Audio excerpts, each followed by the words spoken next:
এই দুষ্ট শুন শুন শুন এই ଆସୁନାହାନ୍ତି ଆଉ ଆରେ ବାପା ଏଇ ଅପାକୁ ଲାଗନି ଅପାକୁ ଲାଗୁଛି ଦୁଷ୍ଟ ପଳେଇବା ବାବୁ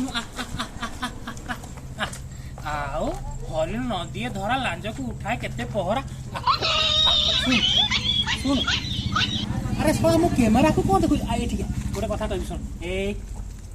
ତୁ ତ ଛୁଆମାନଙ୍କୁ ଦଦ କାହିଁ ଦଉନୁ ଖାଇବାକୁ କାହିଁ ଦଉନୁ ଦଦ ଶୁଣ ତୁ ଜାଣିଛୁ ନା ନାଇଁ ଶିଶୁକୁ ନଦେବ ମହୁ ଓ ପାଣି ମା କକ୍ଷ କ୍ଷୀର ତାର ଔଷଧ ମଣି କାଲିଠୁ ତୁ ଗୋଟେ କାମ କରିବୁ ଡେଲି ସକାଳେ ଆଉ ସନ୍ଧ୍ୟା ବେଳା 500 ଲିଟର କରିକି ଦତ ଦେବୁ ତ ଛୁଆମାନଙ୍କୁ ଖାଇବାକୁ ବୁଝିଲୁ ଡରି ଯାଉଛୁ ବାଡ଼େଇବିନୁ ଦେବୁ ହେଲା ଶିଶୁକୁ ଦେବୁ ତୋର କ୍ଷୀର ତୁ ତ ଛୁଆମାନଙ୍କୁ ଖାଇବାକୁ କ୍ଷୀର ଦଉନୁ ମତେ କମ୍ପ୍ଲେନ ଆସିଲା ମତେ ବିଏମସି ବାଲା କମ୍ପ୍ଲେନ କରୁଛନ୍ତି ସେଇ ମାଳତୀ କୁକୁର ତା ଛୁଆମାନଙ୍କୁ କ୍ଷୀର ଖାଇବାକୁ ଦଉନି ତ ଛୁଆମାନେ ୱିକ୍ ପଡ଼ିଗଲେଣି ୟାର ବୁଝିବୁ ଭାଇ ହେଲା ଯାଉଛି ଏ ତୋ ସ୍ୱାମୀକୁ କହିବୁ ଶଳା ମୋଠୁ ବଞ୍ଚିକି ରହିବ ପିଟି ଦେବି ଆସିଲା ବେଳକୁ ଖାଲି ଚାକି ପକଉଛି ଦେବୁ ହେଲା ଦେବୁ ଛୁଆମାନଙ୍କୁ ଦେବୁ ହେଲା